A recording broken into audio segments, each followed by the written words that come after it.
Last video में हमने जाना कि एक हैबिट का फॉर्मेशन कैसे होता है, एक हैबिट कहाँ से शुरू होती है एंड किस तरह खत्म होती है, किस तरह एक हैबिट प्रोसेस होती है। इन सारे सवालों के जवाब हम लास्ट वीडियो में जान चुके हैं। नाउ इन हैबिट्स पर प्रैक्टिकली काम करने के लिए आज के इस वीडियो में हम टोटल 4 इंपॉर्टेंट बिहेवियर रूल्स में से फर्स्ट रूल पर बात करने वाले हैं, जिसका नाम है मेक इट ऑब्वियस और मेक इट क्लियर।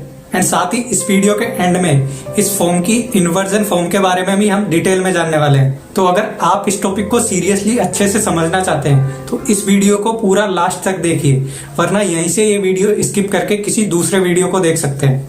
एंड यहाँ पर एक बात मैं आपको सजेस्ट करना चाहूंगा कि अगर आप इस वीडियो को सीरियसली अच्छे से समझना चाहते हैं तो पहले इससे पिछले वाला वीडियो जाके देखिए, क्योंकि सारे वीडियोस एक सीरीज फॉर्म में है और एक दूसरे से डायरेक्टली कनेक्टेड है। तो अब बात कर लेते हैं फर्स्ट लॉ के बारे में, मेक इट ऑब्वियस।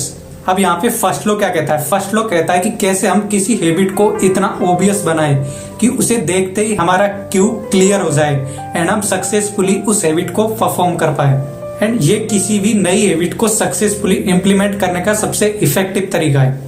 अक्सर आपको अपने दोस्तों से रेगुलरली ये बातें सुनने को मिलती होगी कि एग्जाम आने वाली है, अब तो तैयारी करनी पड़ेगी, या वेट काफी बढ़ गया है तो अब एक्सरसाइज शुरू करनी पड़ेगी, या फिर ये सुना होगा कि मैंने एक प्लान बनाया है एंड जल्दी मैं उस प्लान पर काम करने वाला हूँ। वो अक्सर ऐसा बोल तो देते हैं लेकिन ये नहीं बताते कि वो कब और कहाँ पर ये हैबिट परफॉर्म करने वाले हैं। हम अक्सर ये उम्मीद लगाकर इन हैबिट्स को इग्नोर कर देते हैं कि सही वक्त आने पर मैं एक्शन जरूर लूंगा, एंड वो सही वक्त कभी नहीं आता। पिछले कई सालों में हुई स्टडीज के बेसिस पर यह कंक्लूजन निकाला गया है कि अगर आप अपनी हैबिट में कब और कहाँ की लिमिटेशंस ऐड कर देते हैं तो उस हैबिट को फॉलो करने के चांसेस कहीं गुना बढ़ जाते हैं। ज्यादातर लोग इन लिमिटेशंस को अप्लाई किए बिना ही अपनी हैबिट्स की शुरुआत करने लग जाते हैं एंड एज ए रिजल्ट अक्सर वो उसमें फेल हो जाते हैं, क्योंकि उन्हें लगता था कि वो सिर्फ इन 2-4 दिन के मोटिवेशन के जरिए उस स्पेसिफिक टास्क को एक हैबिट में बदल सकते हैं। बट रियलिटी में आपको मोटिवेशन की नहीं बल्कि क्लियरिटी की जरूरत है कि मुझे ये हैबिट कब करनी है एंड किस जगह परफॉर्म करनी है। क्योंकि अगर आपने एक बार अपनी हैबिट्स पर वो लिमिटेशंस लगा दी कि मुझे ये कब और कहाँ फॉलो करनी है, तो आपको उसे फॉलो करने के लिए और ज्यादा मोटिवेशन की जरूरत नहीं पड़ती। अब इस स्ट्रेटेजी को हम स्क्रीन पर दिए गए सेंटेंस में ब्लैंक स्पेस को फिल करके उस स्पेसिफिक हैबिट को प्रोसेस कर सकते हैं। I will do this behaviour at this time in this location. For example, अगर हम मेडिटेशन की बात करें then you can say that I will meditate at 6 AM in my bedroom. For example, अगर हम एक्सरसाइज की बात करें तो हम कह सकते हैं कि I will do exercise at 5 AM at my nearby ground. By the way, अपने इंटेंशन इम्प्लीमेंट करने का अपने आप में एक दूसरा फायदा भी है। जब आपको पता रहता है कि आपको क्या करना है और कहां पर करना है, तो ये आपको उन डिस्ट्रैक्शंस या बहानों से बचाती है जो हम तब फेस करते हैं जब हम किसी हैबिट को स्टार्ट करने के बारे में सोचते हैं। क्या आपने कभी द डिडरट इफेक्ट के बारे में सुना है? डिडरट इफेक्ट में एक एक्शन किसी दूसरे एक्शन को लीड करने का रीजन बनता है एंड नॉर्मली आप इस पैटर्न को हर जगह देख सकते हैं। सपोज आप किसी मॉल में शर्ट खरीदने के इरादे से जाते हैं एंड वहां पे शर्ट खरीदते ही आपकी नजर पास में एक पैंट पर पड़ती है एंड आपका माइंड कहता है कि यार इस शर्ट पे इस पैंट का कॉम्बिनेशन काफी अच्छा लग रहा है, तो उसे भी खरीद लेते हैं। And now shirt and pant खरीदने के बाद जैसे आप जाने लगते हैं तो आपकी नजर पास में एक शूज शॉप पर पड़ती है जिसमें रखे ब्लैक शूज आपके शर्ट और पैंट के साथ परफेक्ट मैच कर रहे होते हैं। तो अगेन यहाँ पे आप उस शर्ट एंड पैंट की वजह से नए शूज परचेज कर लेते हैं। मतलब कि यहाँ पर एक एक्शन शर्ट खरीदने की वजह से दूसरे एक्शन पैंट एंड शूज खरीदना परफॉर्म होगा। यहाँ पर इस डिडरट इफेक्ट को जानना इसलिए भी जरूरी था क्योंकि हम अक्सर अलग अलग फील्ड में चीजें खरीदते टाइम इस इफेक्ट के शिकार हो जाते हैं। बट अगर आप चाहे तो हम इस डिडरट इफेक्ट को हैबिट स्टैकिंग में कन्वर्ट करके अपने फायदे के लिए यूज कर सकते हैं। एंड नाउ अब ये हैबिट स्टैकिंग क्या है इसके बारे में भी थोड़ा बहुत जान लेते हैं। हैबिट स्टैकिंग एक दूसरा आसान तरीका है किसी भी नई हैबिट को इम्प्लीमेंट करने का, जिसमें हम एक बिहेवियर को दूसरे बिहेवियर से कनेक्ट करके एक नई हैबिट फॉर्मेशन की शुरुआत करते हैं। हैबिट स्टैकिंग एक्शन इम्प्लीमेंट करने का एक दूसरा तरीका है जिसमें हम किसी हैबिट को टाइम या लोकेशन से जोड़ने की बजाय अपनी करंट हैबिट के साथ एक नए एक्शन को ऐड कर देते हैं, जिसके थ्रू हम उस नई हैबिट के लिए एक क्लियर या ऑब्वियस क्यू जनरेट कर पाते हैं। हैबिट स्टैकिंग का फॉर्मूला कुछ इस तरह काम करता है। After current habit I will do new habit.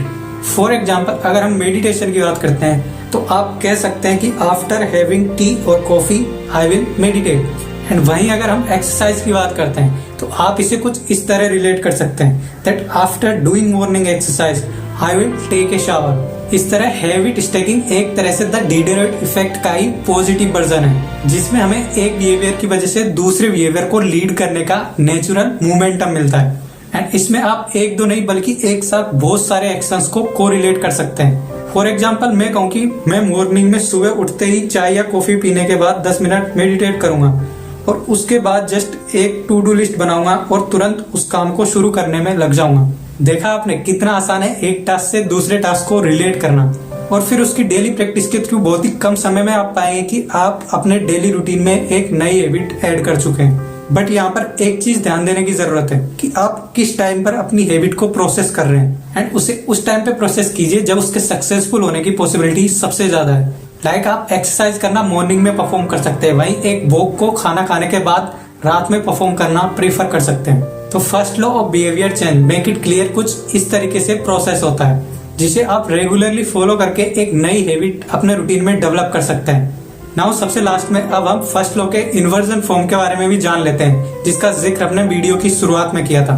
Basically इसके इन्वर्जन फॉर्म में किसी नई हैबिट के फॉर्मेशन पे नहीं बल्कि किसी बुरी पुरानी हैबिट को ब्रेक करने पे जोर दिया जाता है। इस इन्वर्जन रूल का नाम है मेक इट इनविजिबल।